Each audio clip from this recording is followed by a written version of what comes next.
I want to take you inside your mind so that we can all begin to work with the brain. Here's the psychology bit first.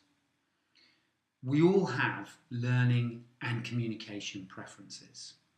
Some of us prefer to hear information. This is an audio preference. Others prefer to see it, which is visual. And then others prefer to feel it, to get engaged, to reflect, to connect with the communication, the information.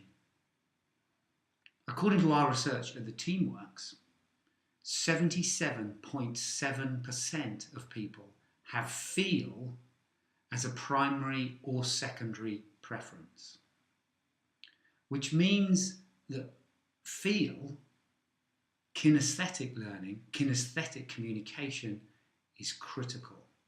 77.7% of people have feel as a primary or secondary preference. In most business communication, we're good at hear because we tell people. We're good at see because we then show a PowerPoint slide. What we're not good at is feel, because this requires us to give up a little bit of control, to hand control over to the audience.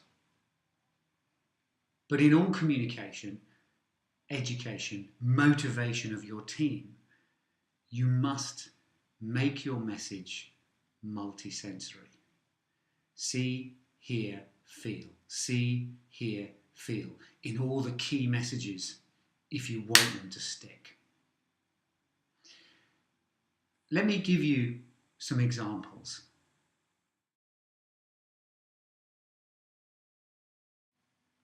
The examples I will give you come from the world of optometry, specifically glasses, because this particular client has allowed us to share the story, but also the results. They came to us with an education message on an iPad, communicated in opticians to practice managers, to optometrists and to sales staff. It was primarily see, because it was on the iPad, connecting with visual learners, and hear, because the consultants would read what was on the slide, connecting with audio learners. Didn't have any feel. And that's what we introduced. We took the brief, we went out into the marketplace. Myself and colleagues visited a dozen opticians. We sat observing the relationship between the education consultants, the sales representatives, and the customer. And over a period of 3 months, we built up a picture of who we were dealing with. And then we went away into our creative cave and we produced the following presentation.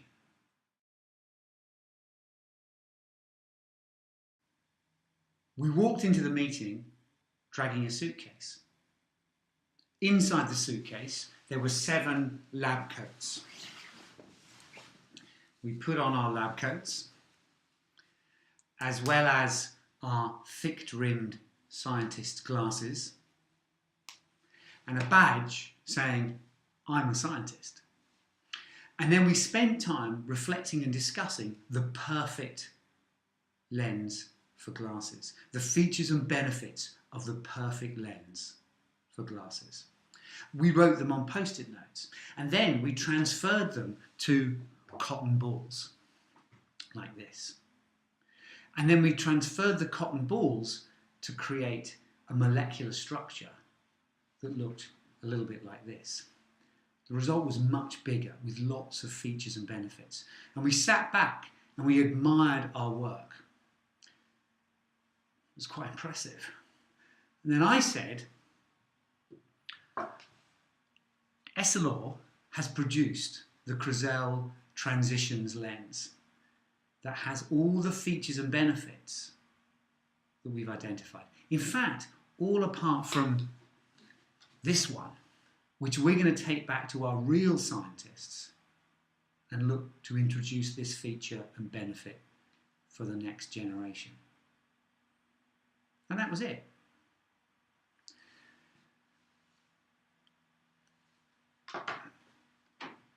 The joy of this is that it's kinesthetic. It's a multi-sensory presentation. The results were fascinating. Of course, we got resistance, but when the sales teams and the educational consultants saw the results, they jumped on board. This is a good product, and within independent high-end outlets, this particular lens was performing well. It was at 7% increase. That is pretty good when the market was flat. The 426 outlets that were trained using our methodology, 19% increase in sales. And it's not because we changed the science. It's because we made it memorable. When the optician's hand is hovering over the order pad, they remember this experience. It's extremely memorable. And that is the benefit of a multisensory communication. We can all do see, we can all do hear, but not many of us do feel. And that is what makes you memorable and your material memorable. Within optometry, we looked at other examples because as soon as you do this, others copy, others follow very quickly. So we had to keep moving forward. Another example from the same world was trying to get people to embrace technology. If you wear glasses, you may have had the experience of this ruler being placed over the bridge of your nose in order to measure your eyes. It's a ruler. We have modern technology that assists with that, but the traditional environment of optometry finds it hard to embrace it. So we went into that environment and we said to them, first of all, we'd like you to give us your phone. Let me have your phone. So if I took this phone from you and I offered you this instead, what would you say? Okay, you want something mobile. I appreciate that. So now we're going to give you this beauty, which we may all remember. It was a lot bigger, of course, in those days. You'd say, no. I want my mobile phone back. We gave other examples. And we know that you like this, the iPad, lovely. But how about we go back to this? Make sense? Or even this. Those lovely great big monitors sitting on your desk, collecting dust. No, of course, you want this. We understand that. So the question is, why are you using this?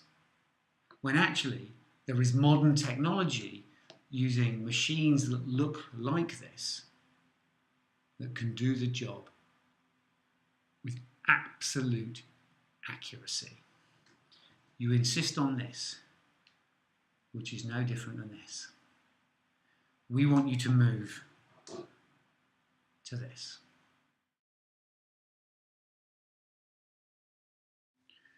You must make your message multisensory.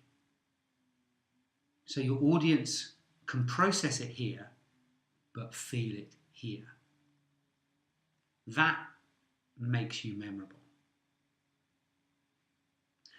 And we can help. We can ignite the creativity in your team so that you've got a pipeline of new ideas that are kinesthetic, that contribute to this multisensory communication. If you want to be remembered, you need to make it multisensory. And anything that we feel here, we carry for the rest of our lives. Thank you.